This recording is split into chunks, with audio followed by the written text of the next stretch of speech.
Salve, salve galera, aqui quem vos fala é Paulo Romero e hoje o tema é DBC, Delineamento em Blocos Casualizados, da matéria de Bioestatística, orientada pelo professor Thiago Olivoto, e eu me chamo Paulo Romero. Para você entender como você vai implementar aí no campo o seu experimento, você precisa entender os princípios de experimentação propostos por Ronald Fisher lá em 1985. Três são eles, que é a repetição, a casualização e o controle local. Se você observar aqui, o T4 ele aparece 3 vezes, o que nos representa uma repetição de 3. Tá? A casualização, eu tenho um exemplo aqui de uma parcela de um bloco não casualizado, né? Esse bloco não casualizado seria ordenado de ordem crescente, do menor para o maior, T1, T2, T3 e T4. E eu tenho aqui embaixo um exemplo casualizado, tá? Então eu tenho T1, T3, T2 e T4. Se você observar, no DBC você tem blocos. Esses blocos eles são reflexos de um controle local. Se você observar aqui ao lado, você tem uma faixa de umidade, onde aqui você tem a parte menos úmida e você vai subindo mais, vai ficando cada vez mais úmido nessa faixa inteira aqui. Então, para compensar aí essa umidade do nosso campo, a gente vai aí criar blocos, a gente vai criar um controle local efetivo para compensar esses fatores de variação do seu terreno, tá?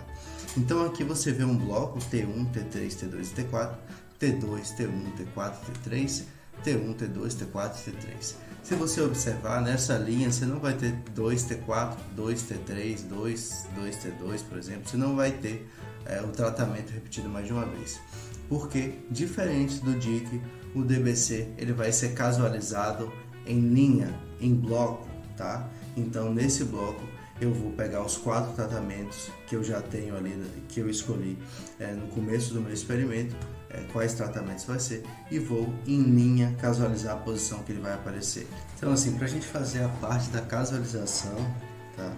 A gente precisa criar um croquis, a gente precisa criar um caderno de campo e a gente precisa casualizar em blocos o nosso experimento. A gente vai utilizar o pacote Field Hub através da linha de comando Install Packets. Field Hub você vai escrever aí, vai buscar na livraria também e vai botar Run App, né? Eu no caso já instalei esse pacote, então só vou executar a linha 2 e 3. Executando, ele vai abrir o RShine, através do RShine ele vai abrir o Field Hub. Queria agradecer aí para a Universidade do Norte de Dakota, né, por ter desenvolvido esse pacote. O nosso número de tratamentos aqui vai ser 3 e nossas repetições vão ser 4 repetições, tá? Lembrando que é recomendado acima de 3 repetições para ter confiabilidade nos dados. Quanto mais repetições, mais dados você vai colher. Se você observar aqui, eu criei um croquis. Eu tenho aqui o caderno de campo no Excel, mas se você observar aqui, ó, eu não vou ter 2 G2 na mesma linha, tá? O G2 no caso aí seria o tratamento, eu não vou ter o mesmo tratamento 2 vezes, porque eu estou casualizando em blocos. Só para dar uma relembrada nos conceitos para você. Eu vou abrir aqui no Excel o meu caderno de campo, que ele vai ser idêntico ao meu croquis, só que na forma escrita. Você vê aqui G1, G1, G2 e G2. Se você comparar, aqui está igual, tá? Aqui no Fieldbook eu consigo observar outras informações, né? Aqui seria o bloco que estaria inserido. E assim a gente teria nosso croquis. Você pode vir aqui para baixar ele nessa parte aqui de Download, Plot, né? E você baixaria ele. E seguindo o GitHub do professor Olivoto, a gente vem aqui em Delineamento em Blocos Casualizados. Aqui a gente vai ter os pacotes que a gente vai usar para poder fazer as análises, tá? A gente copia esses códigos aqui. Tem algumas informações mais aí sobre o delineamento, como fazer uma casualização. Nesse caso aqui a gente vai usar o Field Hub, tá? mas você vai estar casualizando da mesma forma, tá? Então eu vim ali no GitHub do professor Olivoto e copiei ali os pacotes que eu preciso, né? Eu venho aqui no segundo botão, a aba do meu script, e vale ressaltar uma coisa importantíssima, né? Você precisa criar uma pasta onde você vai abrir o script daquele assunto em específico para você poder ler uma planilha dentro daquela própria pasta, tá? Isso vai facilitar o seu trabalho. Você coloca aqui set working directory, ele vai aqui gerar essa linha de comando setw, né, que eu já copiei aqui, e aqui você tem um diretório que está sendo salvo. Eu sempre copio e colo aqui para poder facilitar aí minhas análises. Você vai vir aqui em stop também, porque você abriu o Field Hub lá, né? Você vem aqui em stop, você fechou o Shine e você consegue fazer agora suas análises. Eu carrego os pacotes, Ctrl Enter, e eu agora vou salvar o meu conjunto de dados. Repare que aqui no cantinho Environment você vai ter agora o DBC, DFDBC, que é o Data Frame das nossas variáveis. Se eu clico aqui, eu vejo como é a estrutura que precisa ser, né? Aqui são os tratamentos escritos em RAD e REP seria o bloco, tá? Eu vou agora gerar gráficos através do plot bars com data frame e com as variáveis que eu quero. No caso vai ser tratamento e massa seca total. E eu vou pedir para esses blocos serem gerados um do lado do outro, tá? Com a função aqui, Ctrl Enter e Ctrl Enter. Gerei esses gráficos e se você observar, pessoal, aqui eu consigo ter, né, uma noção primária, um primeiro contato do que seriam os meus dados, tá? Eu vi aqui nos tratamentos quais deles foram melhores para a massa seca total para essa variável, e eu tenho ali nos blocos quais blocos que se comportaram melhor, tá?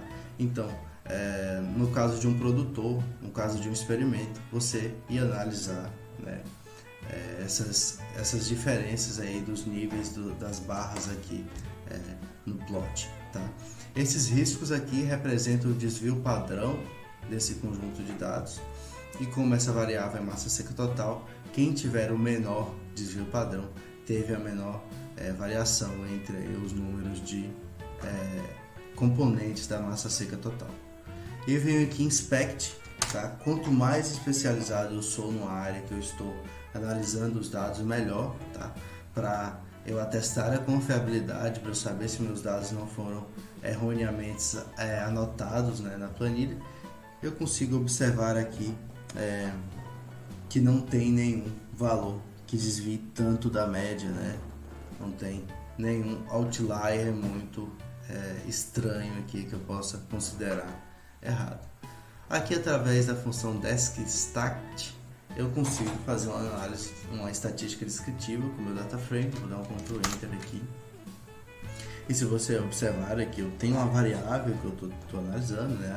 Área foliar por metro ao quadrado e massa seca total. E a mediana eu tenho o valor mínimo e o desvio padrão, tá? Além disso, eu consigo fazer aí uma análise de variância, uma nova, que vai me dar a significância dos fatores da minha experimentação. Aqui eu tenho RAD, que seria tratamento, e REP, que seria o bloco, e eu tenho significância para os dois fatores. Isso aqui é muito importante, tá? Porque esse p-valor aqui, se ele for menor que 0.05, que é o erro que eu aceitei no meu experimento, eu vou ter uma significância nesse fator. Agora, o Tuck aqui eu vou apresentar uma forma um pouco mais manual, só para a gente entender um pouco dos conceitos, né? Eu tenho aqui a fórmula de teste Tuck, onde o Q é a amplitude estudenizada obtida numa tabela de dupla entrada de grau de liberdade do resíduo, do erro, e o número de tratamentos, e a multiplicação pela raiz do quadrado médio do erro ou do resíduo dividido pelo número de observações por tratamento, ou seja, da repetição, tá? Vem comigo. Aqui a linha KeyTuck, né? Eu informo aqui qual é o erro que eu aceito, 0.05, digo quantos tratamentos eu vou ter, digo o grau de liberdade do erro, a grau de liberdade do erro nesse caso vai ser 6, e eu informo aqui que lower tail é falso. Por quê? Porque eu quero do meio em diante do gráfico, né? Pensando em um gráfico, aí eu teria da média para frente, e o começo, que é o começo até o meio, eu não vou querer esse valor, tá? Então eu informo isso ao programa, dou um Ctrl Enter aqui e faço através dessa fórmula que está aqui, eu faço a diferença mínima significativa, tá? Como eu sei o meu grau de liberdade do erro, como eu sei meu quadrado médio, eu venho aqui na minha tabela de ANOVA e tem aqui quadrado médio do erro 0,162 e tem o grau de liberdade do erro que é 6, tá? Eu aqui coloco a repetição e eu vou ter aqui do lado, né, a minha diferença mínima significativa, ok? Deixa eu só computar, porque faltou computar algumas coisas aqui. Pronto. A minha diferença mínima significativa é 0,8732. Né? Agora eu vou fazer uma comparação de médias através dessa linha de comando em mins. Vou informar a nova que eu gerei ali em cima, né? E vou colocar em função do tratamento, tá? Aqui eu utilizo essa linha de comando também, atribuindo a média que eu criei anteriormente, e eu vou ter a comparação de médias, tá? Essa comparação de médias tem a seguinte interpretação, tá? Aqui nessa parte de cima você tem os números, a comparação de um tratamento a outro, de forma que você compare com 0,05. Os valores que forem menores que 0,05 tiveram significância. Aqui embaixo você vai comparar com a diferença mínima significativa calculada anteriormente, 0,87. Os valores que foram acima dessa diferença mínima significativa, eles foram significantes. Os que foram abaixo não tiveram significância, tá? Então essa é a interpretação. Agora, para gerar aqui um gráfico mais didático, a gente tem as linhas, né, as retas aqui, que você observa que elas não se sobrepõem se projetadas para cima. O que quer dizer, né, que na variável massa seca total, esse conjunto de dados, os valores que tiveram esses tratamentos, eles não se sobreporam a outros tratamentos. Então quer dizer que eles de fato se diferenciam um do outro, né, tá? Que eles se diferenciam um do outro. Aqui no pacote R, né, o pacote R ele vai fazer todas essas análises de antemão, bem mais rápido.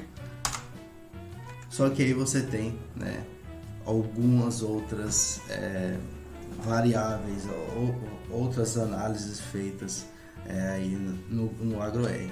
Para nós vai ser importante a análise de variância, que é essa aqui, que vai dizer justamente aqueles fatores que tiveram significância. Nesse caso ele não vai botar um asterisco, ele só vai aqui informar e você vai comparar com 0,05. E aqui no teste de comparação de médias, no teste de múltipla comparação, eu vou ter aqui as médias de cada tratamento, tá?